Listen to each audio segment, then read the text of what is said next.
हाँ जी नाज़रीन, कंदकोट में सचाई न्यूज़ के नुमाइंदे गुलाम मोहिद्दीन जखरानी की रिपोर्ट अवां शेयर कंदा हलूं त जमीयत उलमा इस्लाम सूबा सिंध के सेक्रेटरी जनरल मौलाना राशिद महमूद सुमरो पारां कंदकोट जो दौरो कयो वियो आहे। जमीयत उलमा इस्लाम के रहनुमा हाफिज़ रब नवाज़ चाचड़ के पेट्रोल पंप ते मुख़्तलिफ़ सियासी समाजी माण्हुनि सां मुलाक़ातूं ऐं सियासी जोड़ तोड़ टिकटुनि जी विर्छ बाबति तंज़ीमी उहिदेदारनि सां मीटिंग पिणु थी।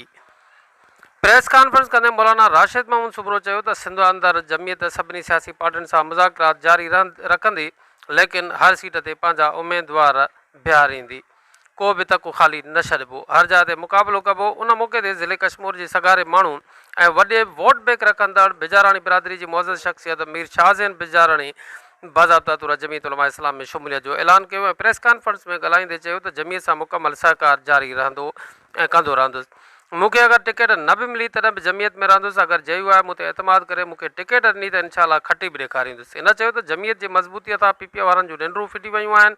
उन मौक़े ते डॉक्टर एजी अंसारी, सैयद अब्दुल बासित शाह, मीर गज़ीन बिजाराणी, मीर शफ़ीक खान खोसो, कारी मोहम्मद शफ़ी खोसो, मौलाना शमसदीन समेत मुख़्तलिफ़ ज़िलनि खां आयल जयू आहे जा अॻुवाण तोड़े मुअज़्ज़ज़ीन ऐं शहरनि वॾे तइदाद में शिरकत कई।